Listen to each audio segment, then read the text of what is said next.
Hello दोस्तों, मैं निगम चौहान आप सभी लोगों का स्वागत करता हूं आपके अपने यूट्यूब चैनल द कॉन्सेप्ट में। हम नंबर सिस्टम में पहला चैप्टर पढ़ा रहे थे, वर्ग, वर्गमूल और घन घनमूल। उसमें हमने जो क्वेश्चन थे वो जोड़ने और घटाने वाले और गुणा भाग वाले कर लिए थे, जिसमें साफ साफ लिखा था कि जोड़ना है या घटाना है। ठीक है। अब कुछ क्वेश्चन ऐसे हैं जिसमें कि आपको पता लगाना है कि उसमें जोड़ना है कि घटाना है। ठीक है, तो लिखो पहला क्वेश्चन लिखो आज के लिए।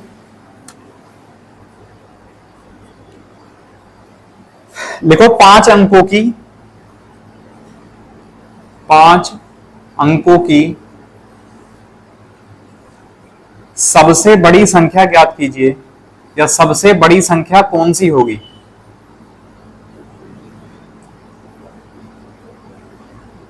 सबसे बड़ी संख्या कौन सी होगी जो पूर्ण वर्ग हो।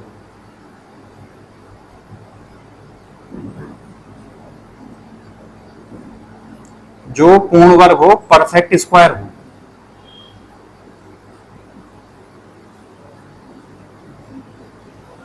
ठीक है, 5 अंकों की सबसे बड़ी संख्या कौन सी होगी जो पूर्ण वर्ग हो। ठीक है, लिख लिया। अब आप लोग बताओ कि 5 अंकों की सबसे बड़ी संख्या कौन सी होगी। हाँ, 5 बार अगर हम 9 लिख दें तो ये जो है 5 अंकों की सबसे बड़ी संख्या हो गई, लेकिन ये तो पूर्ण वर्ग नहीं है अभी।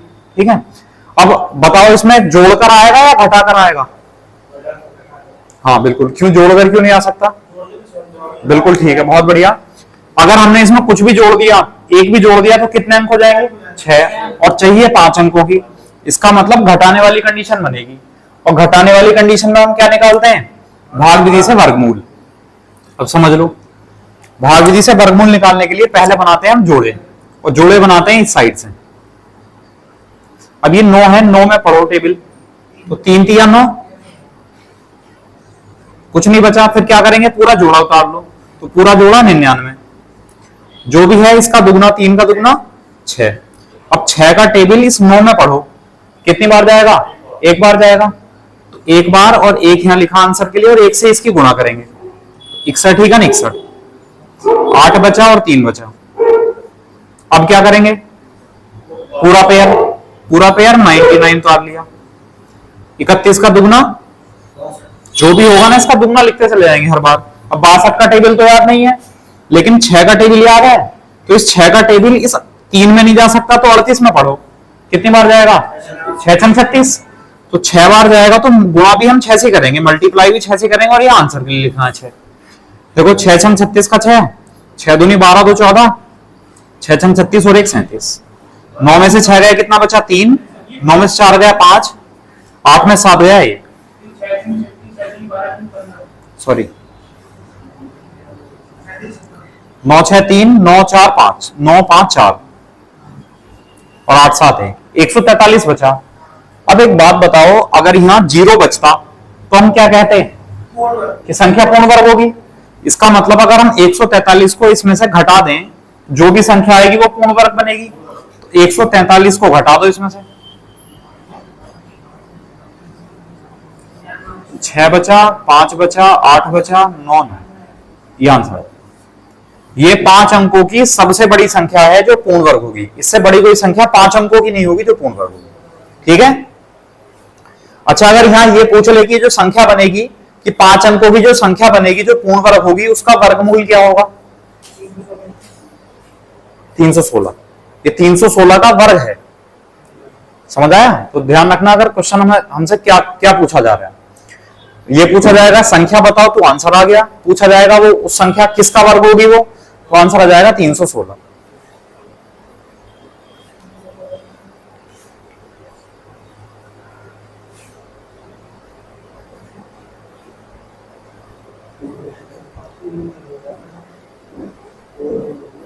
समझ आया। अच्छा लिखो फिर नेक्स्ट एक क्वेश्चन आप लोग करके दिखाओ इसी की जैसा। अब 5 अंकों की जगह इस बार बताना है 4 अंकों की। 4 अंकों की सबसे बड़ी संख्या कौन सी होगी जो पूर्ण वर्ग हो, जो परफेक्ट स्क्वायर हो। करो।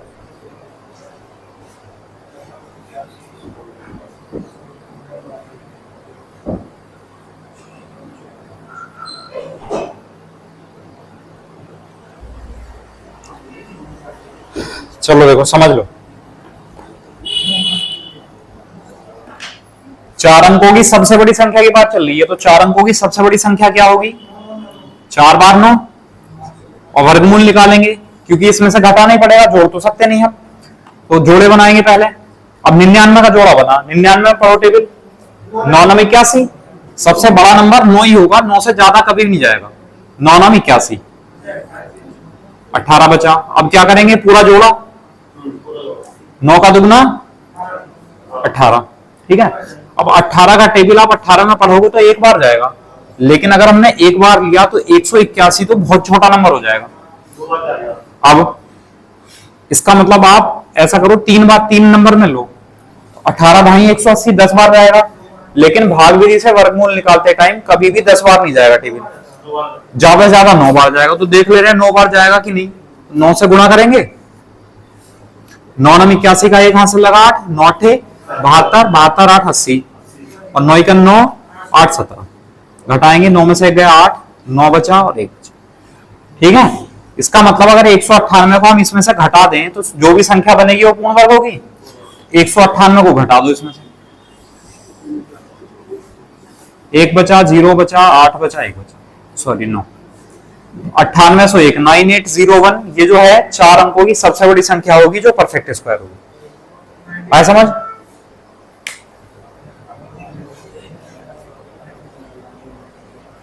तो अगर बढ़ेगा कोई भी क्वेश्चन आएगा तो कर लेंगे।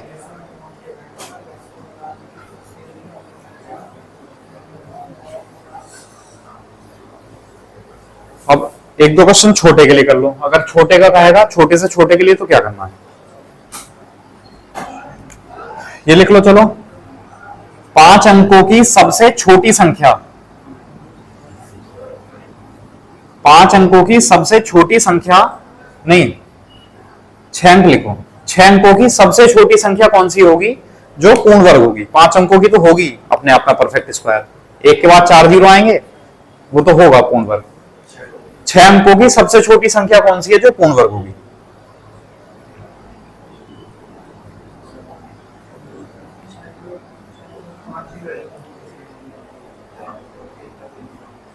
अब अच्छा, पहले तो ये बताओ 6 अंकों की सबसे छोटी संख्या होगी क्या? एक के बाद 5 जीरो यानी 1 लाख, ठीक है। अब इसमें जोड़ेंगे या घटाएंगे?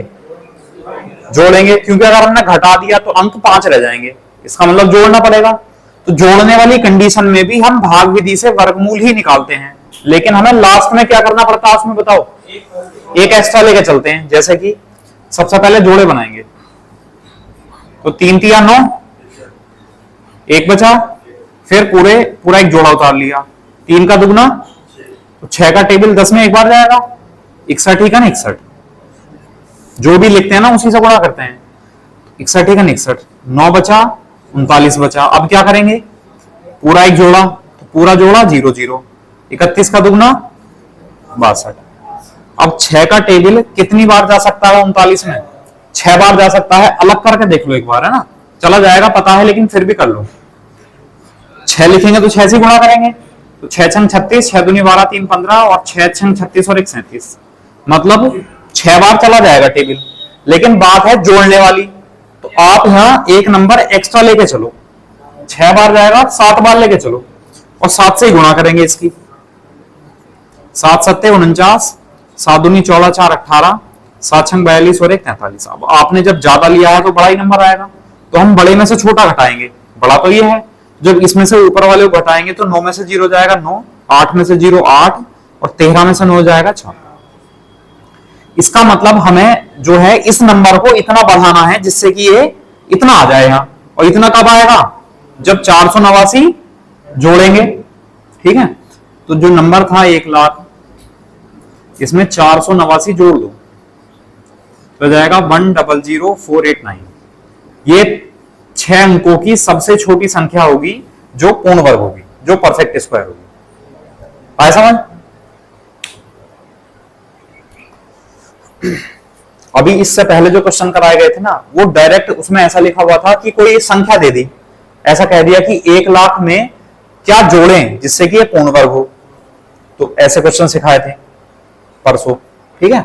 अब ये क्या है, इसमें जोड़ने और घटाने का आपको समझना है बस। भाई बड़े से बड़ी संख्या है तो क्या करना पड़ेगा? घटाना पड़ेगा। छोटे से छोटी है तो जोड़ना पड़ेगा, वरना तो अंक चेंज हो जाएंगे अगर उल्टा करोगे।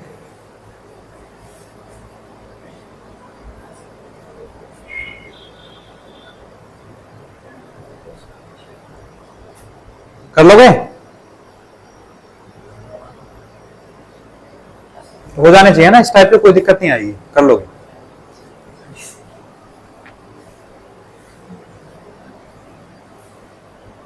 और अगर ये समझ नहीं आया हो ना भाग विधि से वर्गमूल निकालना, तो क्लास लास्ट में समझा दूंगा ये दोबारा से। अब देखो, लिख लिया?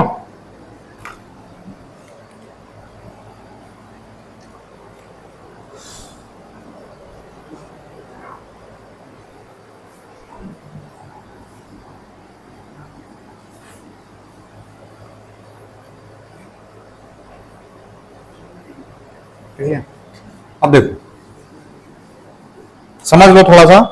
जैसे कि मान लो आपके पास कुछ वस्तुएं हैं और उन्हें आपको अरेंज करना है, व्यवस्थित करना है, और इस प्रकार व्यवस्थित करना है कि जैसे जितनी पंक्तियां हो उतने ही एक पंक्ति में वस्तु हो। जैसे मान लो दो पंक्तियां हैं और एक पंक्ति में दो वस्तुएं हैं, तो कुल कितनी वस्तुएं हुई? 1 2 3 4। कितनी हुई? 4।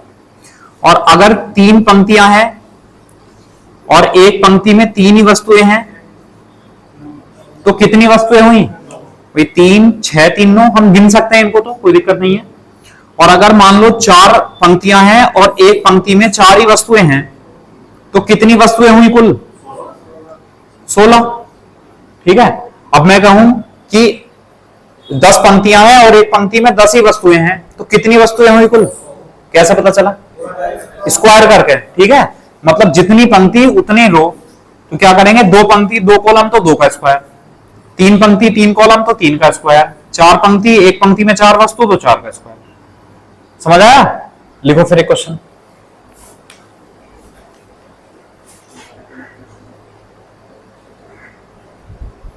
लिखो,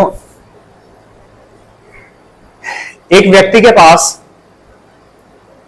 एक व्यक्ति के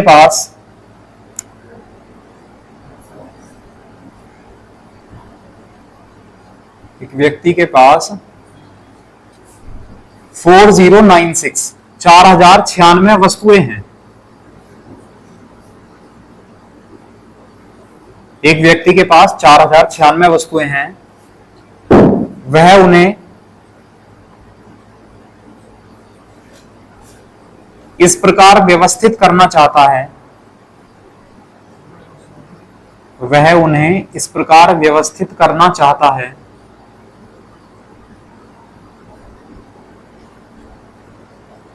कि जितनी पंक्तियां हों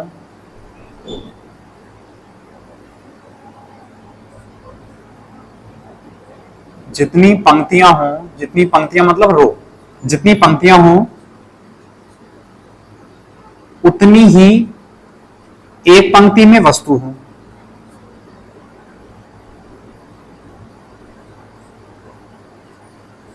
उतनी ही एक पंक्ति में वस्तु हो। तो अच्छा, मैंने एक आगे का क्वेश्चन लिखा दिया, चलो कोई बात नहीं। आप 4096 को चलो लिखा रहना, चलो फिर वो दूसरा अभी समझा दूंगा इसे भी, कि जो उतनी ही एक पंक्ति में वस्तु हो, तो पंक्तियों की संख्या ज्ञात कीजिए। तो पंक्तियों की संख्या ज्ञात कीजिए कि वहां पर जो पंक्तियां बनेंगी वो कितनी होंगी। पंक्तियों की संख्या ज्ञात कीजिए। अब देखो समझ लो, फिर से समझो एक बार। वो दूसरा क्वेश्चन हो गया है।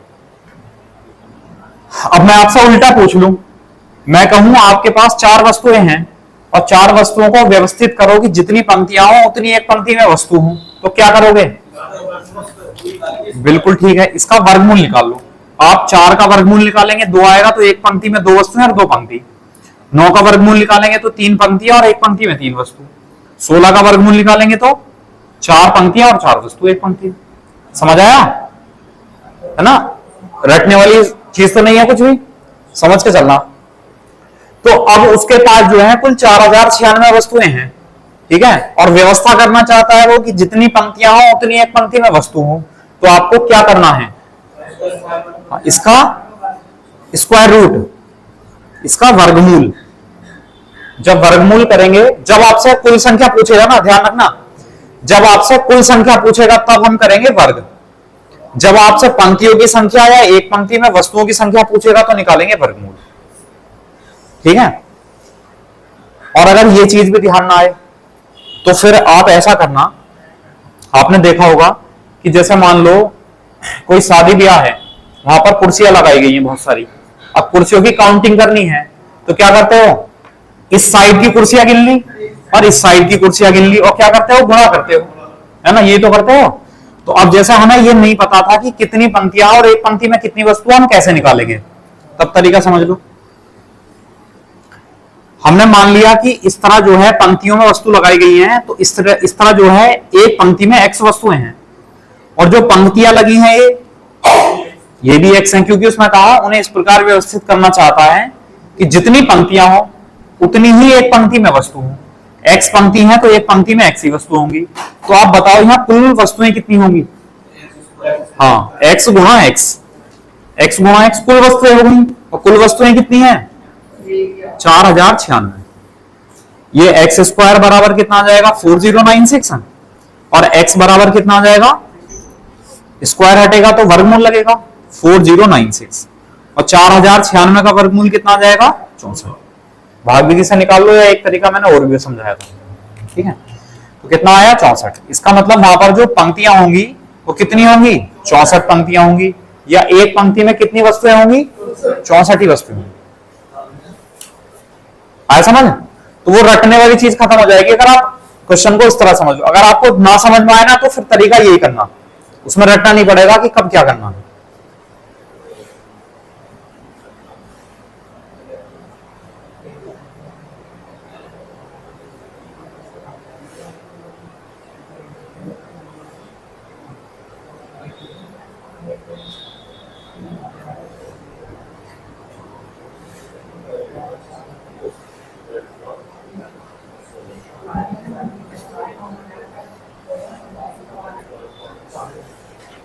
कर लिया।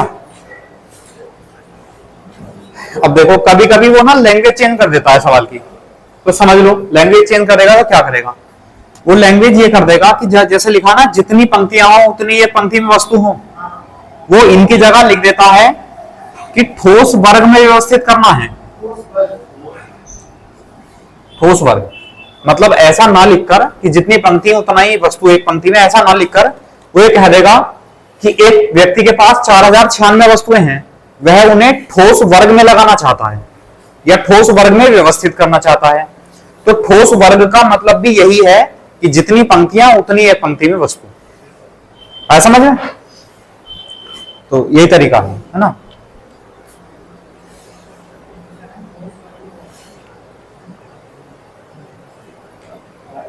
कर लोगे? लिखो, चलो एक क्वेश्चन और लिख लो।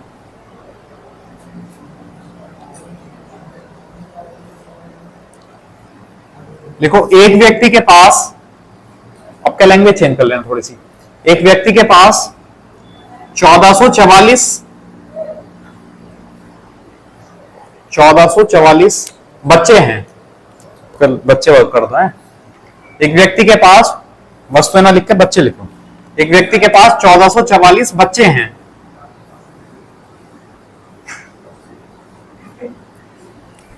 ठीक है, वह उन्हें ठोस वर्ग में खड़ा करना चाहता है।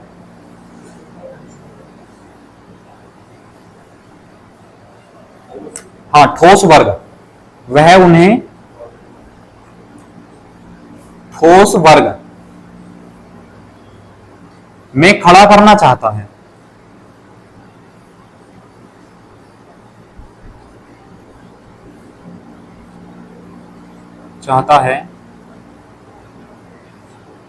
तो एक पंक्ति में कितने बच्चे होंगे?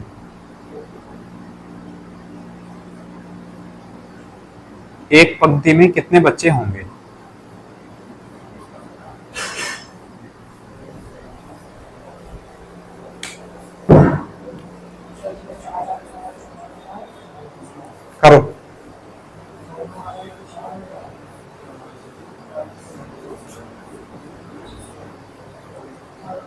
देखो ध्यान दो, उसने कहा एक व्यक्ति के पास 1444 बच्चे हैं और वह ने ठोस वर्ग का मतलब जितनी पंक्तियां उतनी एक पंक्ति में बच्चे। अगर आपको समझ नहीं आता करना क्या है, तो हमने मान लिया एक x पंक्तियां हैं और एक पंक्ति में x ही बच्चे हैं, तो बच्चों की कुल संख्या कितनी हो जाएगी, x गुणा x यानी x स्क्वायर हो जाएगी। और बच्चों की कुल संख्या कितनी है, 1444। तो x स्क्वायर हटेगा, वर्गमूल लगेगा, x बराबर कितना हो जाएगा, 1444। इसका वर्गमूल निकालेंगे कितना आएगा, 38। ये आंसर होगा। तरीका बता दूं, देखो जैसे 1444 है, इसका मैं वर्गमूल निकालना है, तो सबसे पहले राइट हैंड पे सीधे हाथ में 2 नंबर छोड़ देंगे। अब ये जो इकाई का अंक है 4, ये किस किस के वर्ग में आएगा, एक तो 2 के वर्ग में आता है और एक 8 के वर्ग में आता है। 2 दूनी 4, 8 अट्ठे 64। तो पहले छोटा नंबर फिर बड़ा नंबर।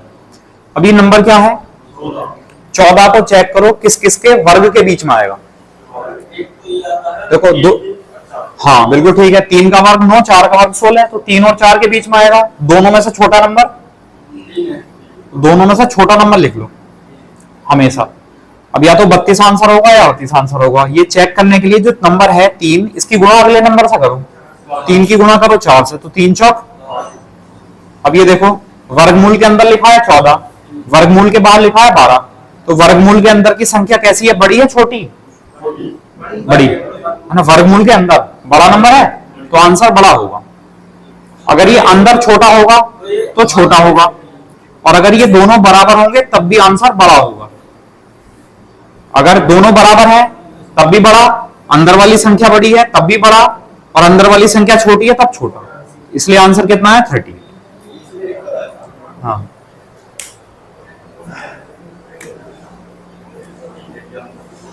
लेकिन ये जो मेथड है ये तभी काम करेगा जब संख्याएं परफेक्ट स्क्वायर होंगी, पूर्ण वर्ग होंगी, तभी आंसर सही आएगा, वरना आंसर गलत हो जाएगा।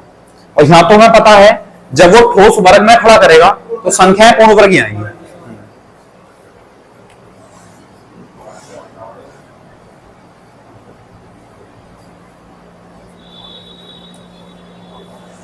हो गया। अच्छा लिखो फिर अगला क्वेश्चन लिखो।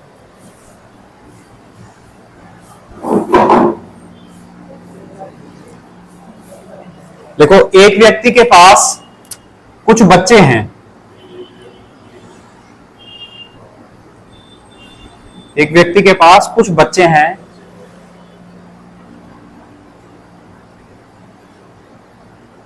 जिन्हें वह ठोस वर्ग में खड़ा करना चाहता है। एक व्यक्ति के पास कुछ बच्चे हैं जिन्हें वह ठोस वर्ग में खड़ा करना चाहता है। यदि एक पंक्ति में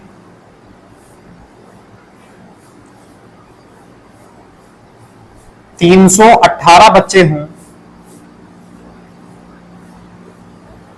एक पंक्ति में 318 बच्चे हों, तो बच्चों की कुल संख्या ज्ञात कीजिए। तो बच्चों की कुल संख्या ज्ञात कीजिए।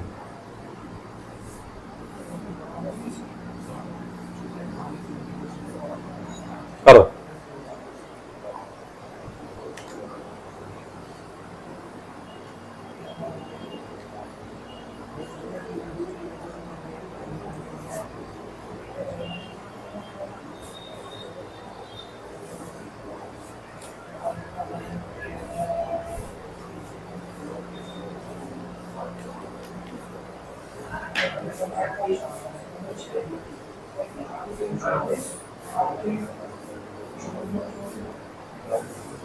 देखो ध्यान दो बोर्ड पर। उसने कहा एक व्यक्ति के पास कुछ बच्चे हैं और वह उसे ठोस वर्ग में खड़ा करना चाहता है। ठोस वर्ग का मतलब कि जितनी पंक्तियां हों उतनी एक पंक्ति में बच्चे हों, ऐसा करना चाहता है। उसने कहा एक पंक्ति में 318 बच्चे हैं। मान लो ये पहली पंक्ति है, इसमें 318 बच्चे हैं, तो पंक्तियों की संख्या भी कितनी होगी, 318 होगी। तो कुल संख्या कैसे निकालेंगे, इनकी गुणा करके। तो 318 गुणा 318 करेंगे तो 318 का वर्ग बन जाएगा। अब ये इसका वर्ग निकालना है।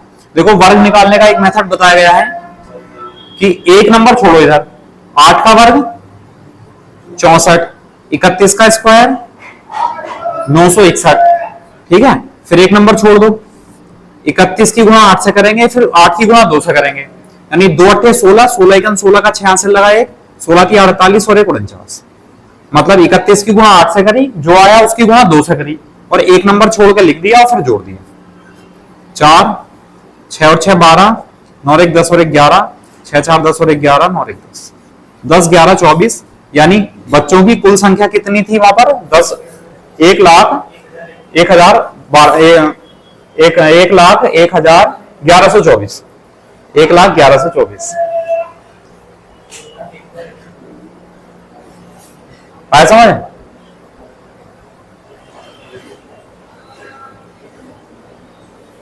अभी तो बड़ा नंबर है वैसे 318, छोटे नंबर आते हैं तो उसमें आसानी होती है।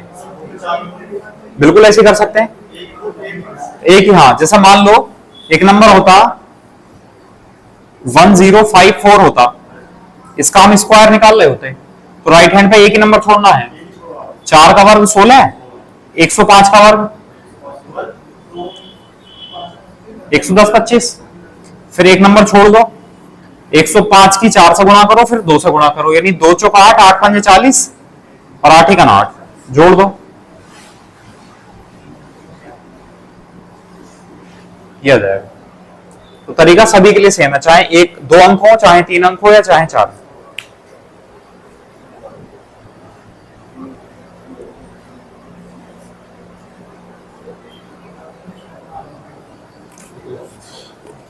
समझ आया नहीं आया?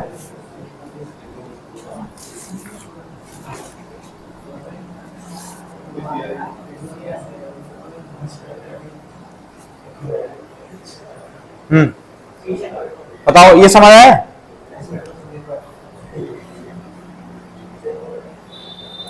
अब देखो इसमें थोड़ा सा चेंज कर रहे हैं सवाल में, ठीक है। आप समझ लो पहले क्या चेंज करना है। चेंजेस ये हैं, नोट कर लिया? अब देखो चेंज ये है सवाल में कि जैसे मान लो कि यहां पर मान लो 10 बच्चे हैं, 10 बच्चे हैं, और 10 बच्चों की व्यवस्था ऐसी करनी है कि जितने ही पंक्तियां हो उतनी एक पंक्ति में बच्चे हों। तो आप बताओ व्यवस्था होने के बाद कितने बच्चे बच जाएंगे? एक। कैसे? हाँ, क्योंकि भाई अगर आप व्यवस्था करोगे तो 3 बच्चे और एक पंक्ति में 3 ही बच्चे, 3 ही पंक्ति, तो 9 तो व्यवस्थित हो गए, एक बच्चा बच गया। तो इस व्यवस्था से कितने बच्चे बच गए? एक।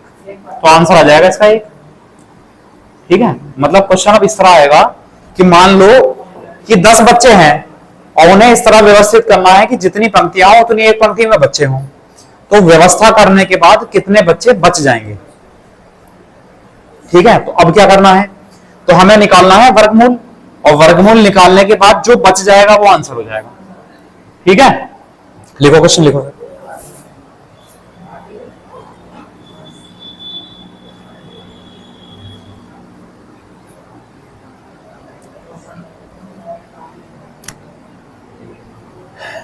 लिखो किसी स्थान पर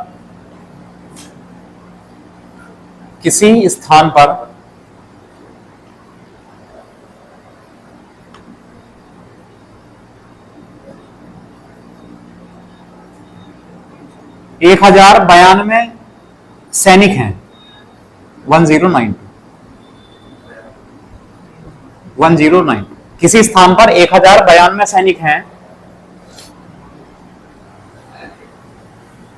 92 सैनिक है, उनकी व्यवस्था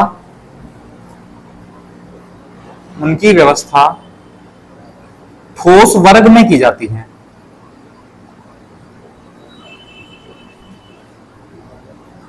ठोस वर्ग में की जाती है मतलब तो समझ गए होंगे ठोस वर्ग का, है ना। जितनी पंक्तियां उतनी एक पंक्ति में सैनिक, उनकी व्यवस्था ठोस वर्ग में की जाती है। तो व्यवस्था के बाद कितने सैनिक बच जाएंगे? कितने सैनिक बच जाएंगे या शेष रहेंगे। क्वेश्चन की लैंग्वेज बताओ, पहले लैंग्वेज समझ में आई नहीं आई कि 1092 सैनिक है, उन्हें वर्ग ठोस वर्ग में बैठाना है और व्यवस्था करने के बाद कितने सैनिक बच जाएंगे हमें ये बताना है। ठीक है, अब जो संख्या जितनी जितनी पूर्ण वर्ग में होंगे वो तो व्यवस्थित हो जाएंगे, जो शेष बचेगा वो आंसर आ जाएगा। मतलब हमें क्या करना है, ये संख्या क्या पूर्ण वर्ग है, नहीं है, तो जब पूर्ण वर्ग नहीं है तो क्या करना पड़ेगा, भाग विधि से करना पड़ेगा। तो देखो भाग विधि से वर्गमूल निकालेंगे, दो दो दो के पेयर बनाएंगे।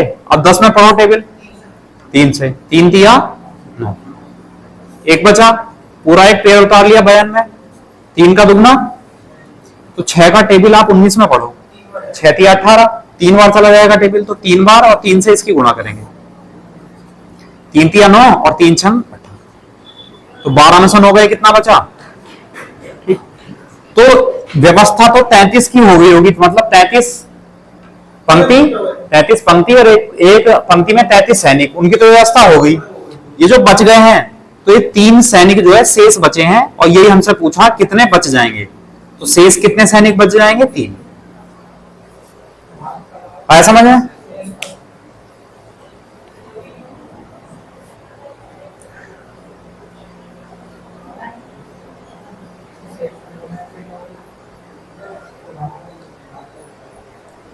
अब देखो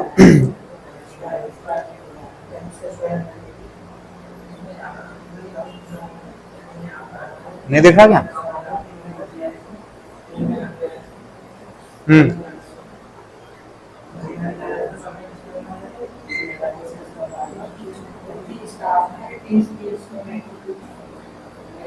अब देखो अभी तो ये बच गए सैनिक है ना, जरूरत भी तो पड़ सकती है भाई। वो ये कहने लगे कि कितने सैनिक और आए, और लेने पड़े हमें, जिससे कि व्यवस्था पूरी हो जाए, एक कंडीशन वो भी बन सकती है ना। अब देखो समझो, उसने कहा कितने सैनिक बच जाएंगे, तो क्या करना है, घटाना है भाई, घटाएंगे, घटा के तो पता चलेगा कितने सैनिक बचेंगे। और अगर कहेगा वो कि कितने सैनिक और आए, तो और आने का मतलब क्या है, जोड़ना भाई। अगर 10 सैनिक और आएंगे तो कुल में जुड़ जाएंगे वो, तो वहां जोड़ने वाली कंडीशन बनेगी। और जोड़ने वाली और घटाने वाली कंडीशन में मैंने क्या बताया था, भाग विधि से वर्गमूल। ठीक है, तो लिखो, एक क्वेश्चन लिखो, देखो किसी स्थान पर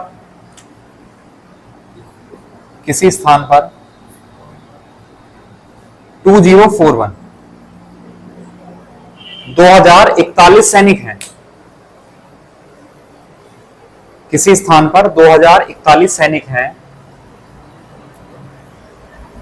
उनकी व्यवस्था ठोस वर्ग में करने के लिए, उनकी व्यवस्था ठोस वर्ग में करने के लिए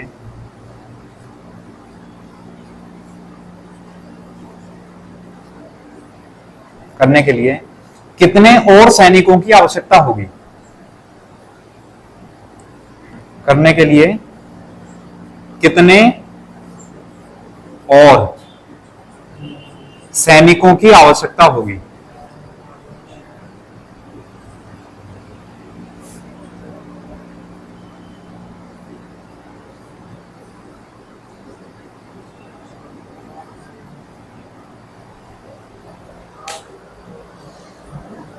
कितने और सैनिकों की आवश्यकता होगी।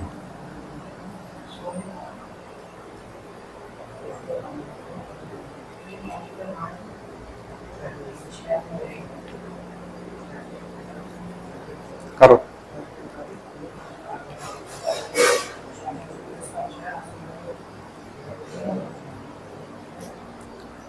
देखो क्या करना है, भाग विधि से वर्गमूल निकालना है, क्योंकि जोड़ने वाली कंडीशन बन नहीं है। तो 2041 का वर्गमूल निकालेंगे, ध्यान दो बोर्ड पर। सबसे पहले पेयर बना दिए, पढ़ो इसमें, 4 चौक 16, 4 बचा, पूरा पेयर उतार लिया। अच्छा 4 का दुगना, अब आप लोग देखेंगे 8 का टेबल 4 में नहीं जा सकता, तो 44 में जाएगा। कितनी बार, 5 बार। हम करके देख लेते हैं, अगर 5 बार टेबल जाएगा तो 5 लिख के 5 से गुणा करेंगे, तो 5 पंजे 25, 5 अट्ठे 40 और 2 42। मतलब हाँ, कितनी बार चला जाएगा? 5 बार चला जाएगा। ठीक है, और बात किसकी चल रही है? जोड़ने वाली। तो हम क्या करेंगे? हम एक नंबर एक्स्ट्रा मतलब 6 बार लेके चलेंगे। 6 से गुणा करेंगे इसकी, तो 6 छंग 36 है, और 6 अट्ठे 48 और 3 51। अब बड़ा नंबर तो आएगा ही, तो बड़े में से छोटा घटाएंगे। तो 6 में से 1 गया, कितना बचा? 5। यहाँ बचा 11, 11 में से 4 गया, कितना बचा? 7। तो कितने और सैनिकों की आवश्यकता पड़ेगी? 75। हाँ, जोड़ने वाली कंडीशन में जितना, क्योंकि एक बात बताओ भाई, 5 बार टेबल जाता तो ये 45 के वर्ग से बड़ी संख्या होगी, तो 45 के वर्ग से बड़ी संख्या कौन सी आएगी? 46। इसलिए हम एक नंबर एक्स्ट्रा लेके चलते हैं। ठीक है, तो कितना? 75 सैनिक अगर और आ जाएंगे तो उसकी व्यवस्था पूरी हो जाएगी। तो उसकी व्यवस्था में एक पंक्ति में कितने सैनिक होंगे? 46। और पंक्तियां कितनी होंगी?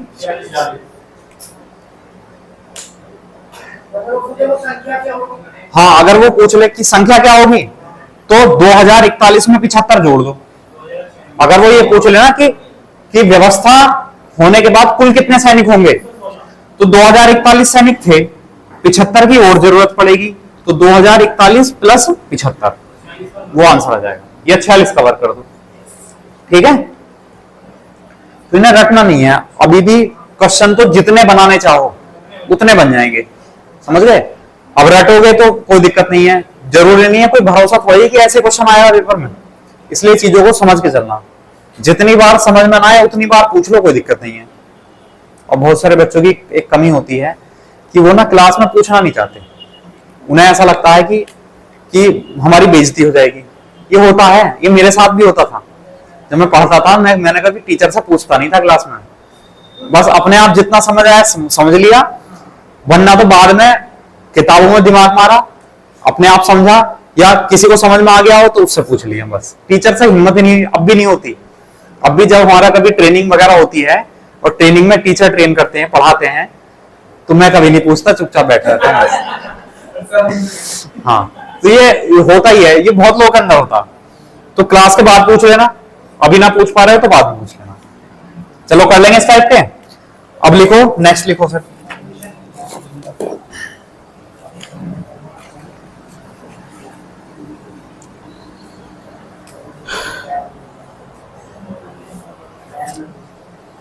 लिखो, एक क्वेश्चन लिखो। लिखो, किसी संस्था के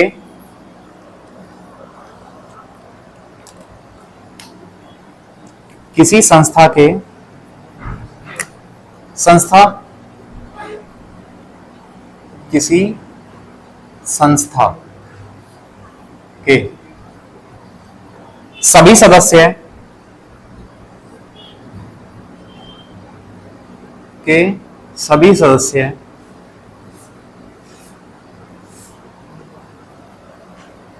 किसी संस्था के सभी सदस्य कॉमा सदस्यों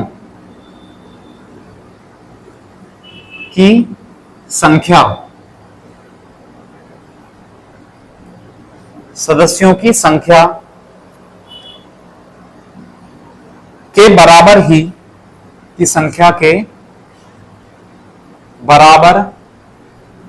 ही रुपए तथा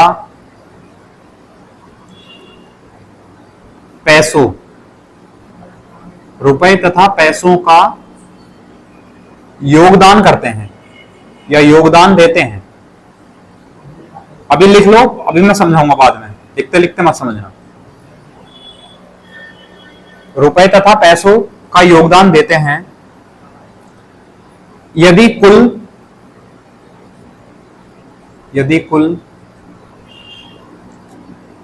2525 रुपए 2525 रुपए इकट्ठे हुए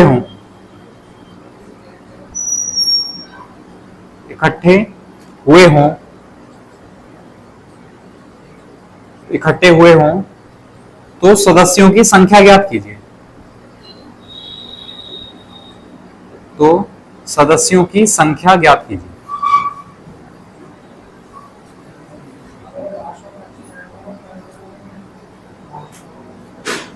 सदस्यों की संख्या ज्ञात कीजिए।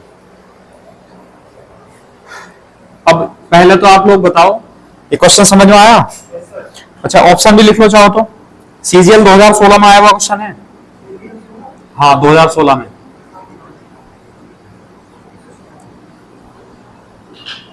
45, 50, 55 और 60 ये ऑप्शन है।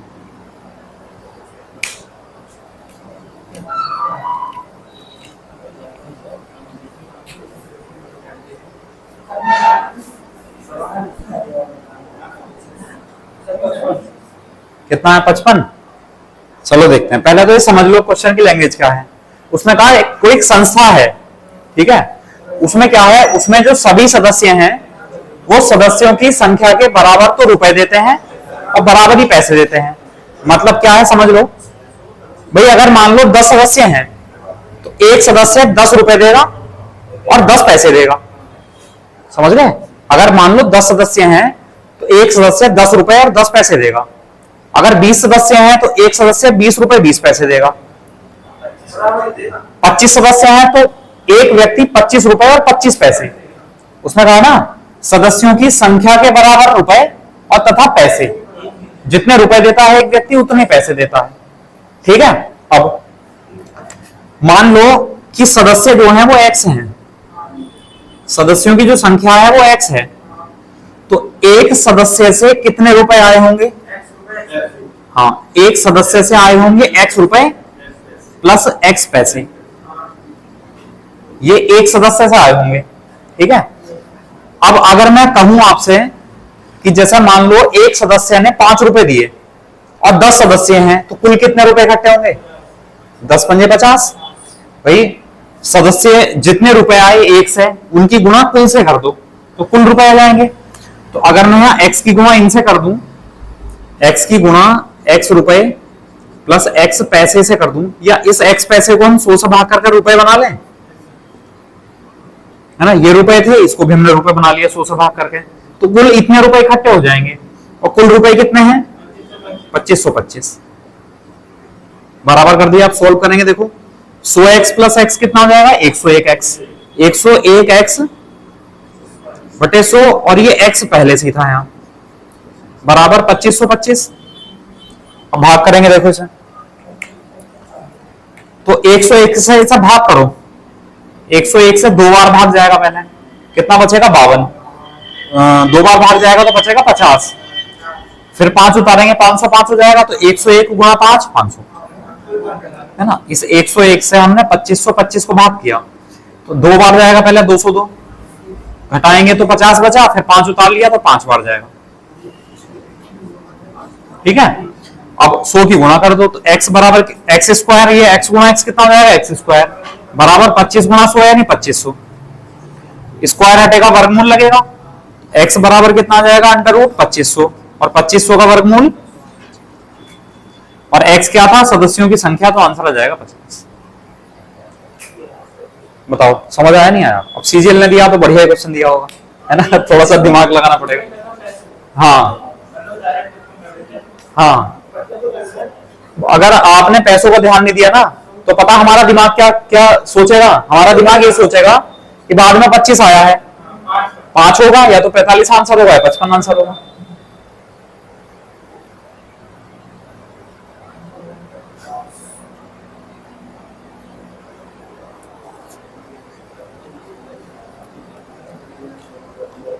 समझ आया?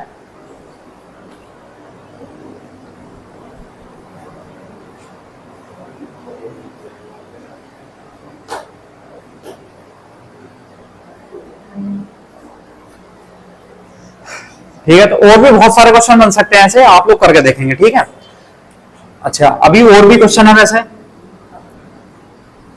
ठीक है, चैप्टर में अब ज्यादा क्वेश्चन नहीं बचे करवाने के लिए, लगभग कंप्लीट हो गया चैप्टर आपका। ठीक है, फिर भी कल की क्लास में मैं आपको इसके 6-7 क्वेश्चन और करवाऊंगा। ठीक है, जो ट्रिकी बिल्कुल ट्रिक वाले होंगे। ठीक है, और उसके बाद फिर अगला टॉपिक शुरू कर देंगे। ठीक, तो कल की क्लास मतलब मिस मत करना, क्योंकि जो कल नया चैप्टर शुरू कराऊंगा फिर वो पूरा चैप्टर खराब हो जाएगा। और कल मैं शुरू कराऊंगा आपको भाग विधि के नियम, रूल्स ऑफ डिवीजन, और उसी से पढ़ेंगे हम शेषफल प्रमेय, रिमाइंडर थ्योरम, तो वो बहुत जरूरी है। ठीक है, अच्छा एक क्वेश्चन है छोटा सा, कि एक संख्या है, मान लो एक 10 अंकों की संख्या है,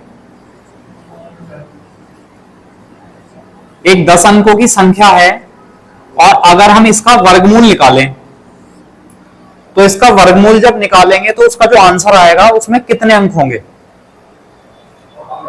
5 अंक होंगे। बिल्कुल ठीक है, इसका वर्गमूल निकालेंगे तो आंसर आएगा कितने अंक होंगे? उसमें 5 अंक होंगे। ऐसा क्वेश्चन डायरेक्ट पूछा गया आपके एग्जाम में, समझ गए कि कोई एक 10 अंकों की संख्या है, उसका अगर हम वर्गमूल निकालेंगे तो वर्गमूल में कितने अंक होंगे?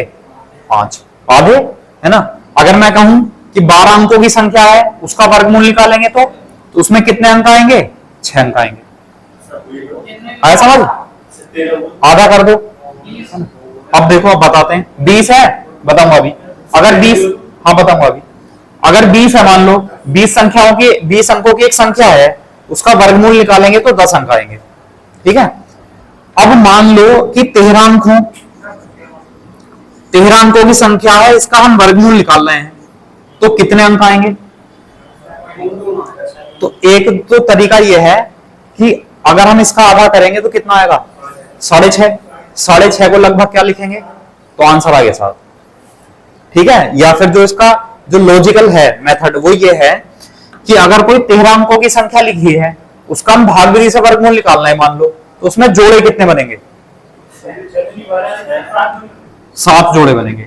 जैसे मान लो एक छोटा सा नंबर ले लें, जैसे एक संख्या ये है, इसमें कितने जोड़े बने? एक जोड़ा ये बना और एक नंबर ये, तो ये भी अपने आप में जोड़ा है। तो इसके जो 12 अंक है उनके तो 6 जोड़े बन गए, और एक जो अंक बना वो भी जोड़ा कहलाएगा। तो इसके कितने जोड़े बनेंगे? 7। इसलिए इसके आंसर में कितने अंक होंगे? 7 ना। असली मेथड ये है, बाकी तो वो तो मतलब बता दिया, हमेशा सही आएगा, उससे भी कोई दिक्कत नहीं है। क्योंकि 13 का आधा करोगे कितना आएगा? 6.5। अब 6.5 अंक थोड़ी ना होते हैं, तो 6.5 को क्या लिख देंगे? 7 अंक आंसर। ठीक है। तो चाहो तो अपनी लैंग्वेज में क्वेश्चन या नोट करके लिख लेना है कुछ भी। ठीक है, चलो फिर कल कराते हैं। आज के लिए इतना रहने दो। Okay, thank you.